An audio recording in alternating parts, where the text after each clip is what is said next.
Now, bringing you the very best in New Hampshire-based local music on IPMNation.com and 100.1 The Planet, this is Local Outbreak.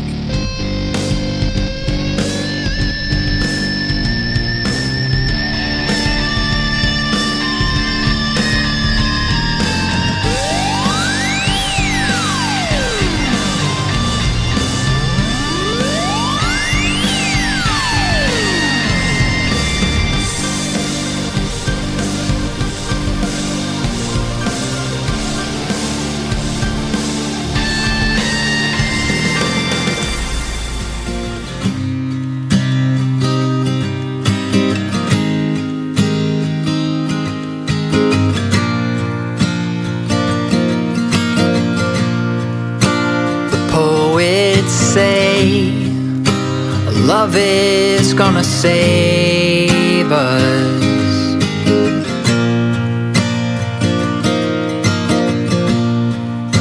But most of the time I don't feel like I'm worth saving. Just a dumb, screwed up kid. But you gave me hope. You spoke into my darkness, and you showed me the light. And in your glow, I'm seeing for the first time there's still fruit on the vine. There's a fire burning in my chest, helping me to see the truth. In spite of all my anxious fears, this love has made me resolute. Keep it burning. Whoa, you keep it burning.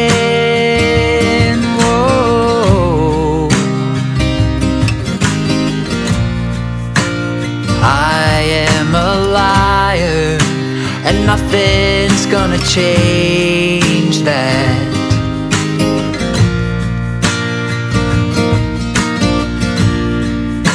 I live in fear of showing who I really am and falling apart. Like a spy, you slip past my defenses, and you found me out. Piece by piece, you're taking off this armor. I don't need it now. There's a fire burning in my chest, you're the one that put it there. It wasn't lit by anyone else, 'cause no one has loved me with that much care. You keep it burning. Whoa, you keep it burning.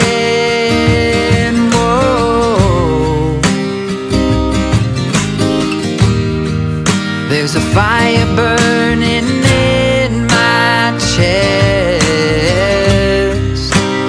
helping me to see the truth. In spite of all my anxious fears, this love has made me resolute. You keep it burning. Whoa, you keep it burning.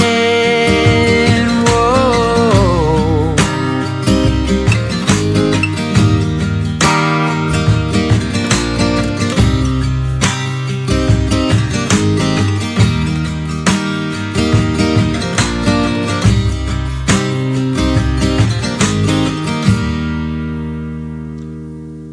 Matt Litzinger here with us live in studio. So I love, by the way, thank you for bringing us, and for people watching online, I'm going to hold up the CD. There we go. This CD you brought us, Keep It Burning, and that was the title track, of course, that we opened the show with. Yep. Where did you record this? So yeah, one of the cool things about this project, I recorded it at my home studio. I really enjoy the process of like watching the songs evolve. And sometimes studio time doesn't really work well with that because you're kind of locked in, you've got these hours or these days. Right. And so these songs have kind of evolved over the past 6-9 months as I've worked on different demos for them leading up to it. And working at home just helps to make that a little easier. Yeah, it's cool to have that freedom and flexibility to do it that way. Have you always recorded that way, or have you ever? I have, yeah. Mostly just out of necessity. With this project, I did raise money on Kickstarter to help fund it. Yeah. And so I thought about do I want to get studio time involved with that? And I really like the process of, wearing the different hats all the way down the process. So writing the songs, engineering it, mixing it all the way through. So that's an advantage too, that you enjoy doing all that part, because a lot of musicians don't like doing that part. Right. Yeah. My brain, you have to kind of turn off the right side, left side thing, but I like to eventually turn that off and move into more of the engineering, make it sound good side of things. So. Yeah, absolutely. Is this the first full-length album that you've released? This is, yeah. So that's a big one for me. It's been like EPs and singles up until this point. What made you decide to do a full length? Did it just seem like time, or? Yeah, time would be the easiest way to say it. So I've had 2 kids over the past 6-8 years, and so it's been just bandwidth has been okay. We can do a single, we can do a little project here or there, but some of those songs have stacked up, and I'm happy with a lot of those. So I sat down in February, wrote a couple more songs that I was happy with, and then I had a collection of them, and I was like, it just makes sense if I can carve out time this year to work on a whole project. And who else is on the album with you, or is it all you? So this is all me, except for on Gather Me Up, my wife plays violin, which was a big thing because she's a really great violinist, but hardly plays, so it takes a lot of convincing. So it was great to get her on that track. Yeah, excellent. Do you play out a lot? Do you do a lot of live shows? I do, yeah. So not anything ticketed, but I play bars and stuff around town quite a bit. Yeah. The great thing about, what you do, just you and a guitar, is obviously that opens up a lot of opportunities for where you can play. And so, so someone in your position, you've always got options as far as venues and so forth. Whereas, like in the third hour today, we have Vigil coming in. I don't know if you know them, but they're loud and they're heavy. And, so of course, for someone in their position, they've only got so many options as far as venues, but you can probably play anywhere. And I bet you've played some interesting places. For sure. Yeah. I mean, in town, I'm thinking small rooms where it's just you're kind of in a corner, or, to bigger venues. But yeah, I've played everything from kind of college level arena areas down all the way down to small bar gigs. Yeah. Have you do you stick to New England, or have you gotten out of? Yeah, and just mostly Southern New Hampshire right now. So I'm originally from Pennsylvania, went to school in Indiana, and then have lived here for the past 10 years. Oh, okay. And so yeah, Southern New Hampshire, mostly Manchester. I play some out towards the seacoast a little bit. Like when Sawbelly was out there, I'd go out and play out that way. So, yeah. What brought you to New Hampshire? My wife, yeah. So she's from Chester. We met in school. In Indiana? Came back here. Yeah. Oh, cool. Yeah. Excellent. Well, I'm dying to hear you play live. You want to play something for us? Sure, yeah. So I'll start out. This first song is called Restless Wings. This is a song about, I tend to be kind of a homebody. And so this song is about watching somebody who you love need to go off and travel the world, Some people really enjoy that. And trying to come to grips with the fact that they still love you when they're out there, even though you don't hear from them as often. And so this song just kind of reflects some of those ideas. All right, very good. Matt Litzinger live in studio with us.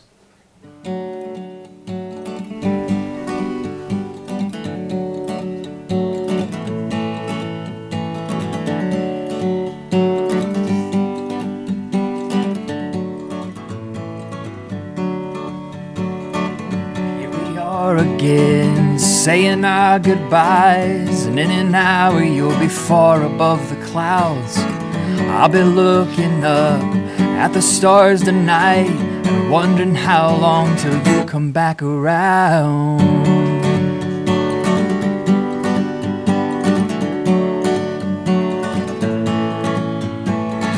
And it's a mystery to a man like me how you set your sights on distant shores.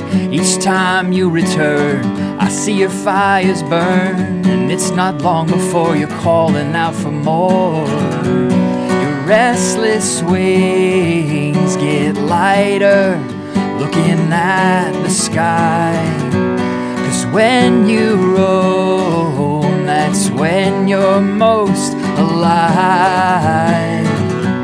My grounded heart, it wishes you could stay. I wonder, do you miss me when you fly away?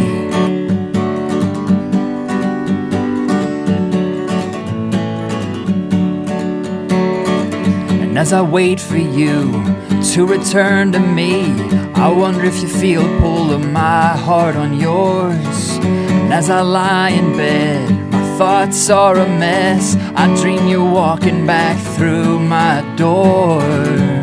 My restless wings get lighter looking at the sky. 'Cause when you roam, that's when you're most alive. My grounded heart, it wishes you could stay. I wonder, do you miss me when you fly away?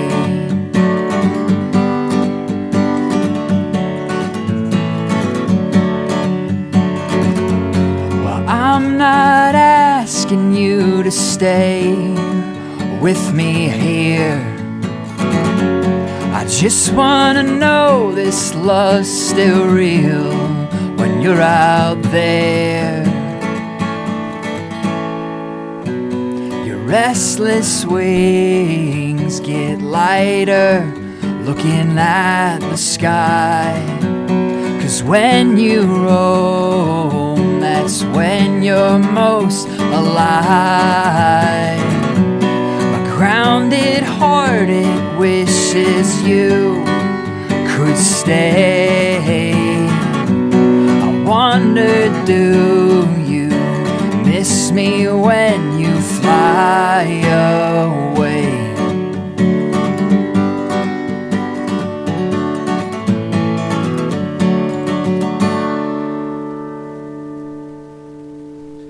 Beautiful. That was gorgeous. Oh, thanks so much. Oh, that was gorgeous. If you Oh, are, you're getting love in the chat room already. All right. Loving this song. Can't wait to hear more, says Jay. excellent, excellent. Yes, if you are just joining us, we have Matt Litzinger with us live in studio this morning. Oh yeah, Jay Bello, of course, from the band Chasing the Devil, and they're doing some big things. So very proud of them. We've played a bunch of their music on the show, absolutely. And Jay's always been very supportive of the show too, so we appreciate that. But yes, Matt Litzinger is here with us in studio, and is that? I assume that song is on the album. That's or on there, yeah. It is, yeah. Excellent, excellent. Do you play when you play out? Do you do long shows? You probably know a lot of songs. I assume you can do like 3-hour shows. Yeah, 3 hours is kind of my 4 hours is now my max, but 3 Is hours it? Yeah. is kind of standard. Yeah. Yeah, I played a couple farmers market gigs that were 4 hours. Oh, no kidding. Yeah. It's kind of like so I run too, and so it's kind of like that where you start out and you're like, I don't know if I could ever do 3 miles, and then Yeah. like you do that and you're like, I don't know if I could ever do 6. That sounds crazy. And I feel like playing gigs is kind of the same. You're like the first 3-hour gig sucks, and then like you play a bunch more and you're like, oh, this is doable, and then you play a 4-hour one, and you're like, that's not that much different than 3. Interesting. Yeah. Do you find that running helps you with your singing in terms of your breath and? Yeah, I've never really actually thought about that part of it, but I'm sure it does. Like just Yeah. like that, the fitness element of it helps too. And like some level of physical fitness. I broke a rib a long time ago, and so Oh, like my no. lung capacity isn't what it used to be. Really? So Yeah. hopefully that helps keep that up a little bit. Yeah. The big thing with running is like it's just an idea generator, because like similar to being in the shower, Mm-hmm. like a lot of my ideas hit me on a run for a song or for like a part that I'm just stuck on. So, Yeah. You know, you get the blood pumping and, you know, that goes to your brain. Oh, and yeah. it gets those neurons firing. Yeah, absolutely. Absolutely. Do you play, you must play some covers too, I would imagine, because yeah. you don't have enough music to fill. Yeah, it's 4 always hard hours, to yeah. find a balance. Yeah, Yeah, 'cause, like, yeah. you know, you got to figure out what hat you're wearing. So like if you're in a listening room, you want to play a lot of your stuff. People are there to sit and listen to you. Right. If you're in a bar or a restaurant, like people want to be entertained, and so some of the time that's just like, oh, they want to hear a song that they're like, oh, that's a cool, interesting version of that song I know. Like I know this one, so Yeah. try to mix it up. You've got a great voice. Did you take any kind of lessons? Are you self-taught? Mostly self-taught. I took Yeah. some voice lessons from this Ukrainian guy when I was in high school for about probably like 6 months or so. Oh, no kidding. Yeah. So very formal. I'm not even sure if I consciously do anything that I was trained to do. But Right. Well, but I'm sure subconsciously I'm you do. sure, yeah. Absolutely. And what about guitar? Guitar is all self-taught. Yeah. Okay. So my kind of music journey with instrumentation is I started playing piano for 9 years. Yeah. Hated it, but like my parents made me stick with it. Yeah. I picked up drums on my own. Loved playing drums. Started to learn to play by music, and then picked up guitar and bass on my own after that. Yeah. Yeah. And somehow in that transition from piano to drums, I just took it and made it my own. And I was just like, I love this. Like I love Yeah. playing. So like, I want to figure out how to play more stuff. Do you think learning the piano helped you to learn other instruments more quickly? Because something I hear a lot of people say, so I'm a musician myself, I'm a bass player, but I never learned, I would kind of noodle around a little bit on the keyboard when I was a kid, but I never really learned to play. But I've heard a lot of music instructors say that everybody should, no matter what instrument they play, everybody should start out on the keyboard, some sort of keyboard, because that's such a great way to kind of build your, a lot of things in terms of, making sure you have a good ear, and also just, it's a good building block for whatever instrument you're going to play. So I'm curious in your case, because you didn't like it, the piano, but you did it for 9 years. So I assume having done that, learning other instruments probably came pretty quickly to you. Yeah. And I think there's a couple things wrapped up in that for me. It's like the piano has a higher learning curve than some instruments. Like you can sit and figure out a chord shape on a guitar super easy, but sometimes with the piano, if you want something more than just one note melodies that you're learning from some book, it can be difficult to feel like you're making momentum with that. Yeah. But things like chord structure and even just visualizing the way the notes work on a keyboard's like the best way to conceptualize that. Yeah. So I think a lot of things that I now lean on with chord structure, I learned from piano and now have transferred to different instruments. That makes sense. Yeah, I wish that I had done that. I always had a keyboard too. I just never. Yeah. I don't know. I guess I was kind of a lazy kid though too. I was one of those kids. If I wasn't good at something right away, I would just kind of give up on it. What's that? You stink. I wanted to learn how to play piano so bad. Yeah. I put my kid in it, and he hated it. And I, not being your parents, went, okay. Yeah. So I always said I wasn't going to force him because I wanted him to do music because he wanted to. And he's a self-taught guitarist. Yeah. But I kind of wish I had made him do it because I know that he would have been able to read music and stuff if I had made him. So I don't know. Kind of on the fence on that one. And I wish there was a better way to like tell kids you don't have to stick with piano. Like just stick with this for now. Right. Because they look at, people shredding on guitar or like killing the drums. Yeah, and they're exactly. Like, man, I want to do that. And it's Right. like, yeah, you can do that, but start here because like you'll be so much better at that thing when you get there. Yeah. Right? Yeah. Yeah. But I know what you mean too. Like it's like if you pick up a guitar and you just, if you learn power chords, you can go join a punk band pretty quickly. Yeah. So Yeah. Doesn't take much. In my case, the reason I ended up playing bass was, so I started on guitar and I took guitar lessons for a couple of years, but again, I would get frustrated. I would get impatient with myself. And then in high school, I picked up a bass, and I know other bass players hate when I say this, but it's just the truth. I picked up a bass and I was like, oh, 2 fewer strings and I don't have to know any chords. Yeah. I think I can do this. And then I ended up, I went on to play in a bunch of bands playing bass because, but I do think in my case though, learning some things on guitar to the limited extent that I did helped make me a better bass player. Yeah.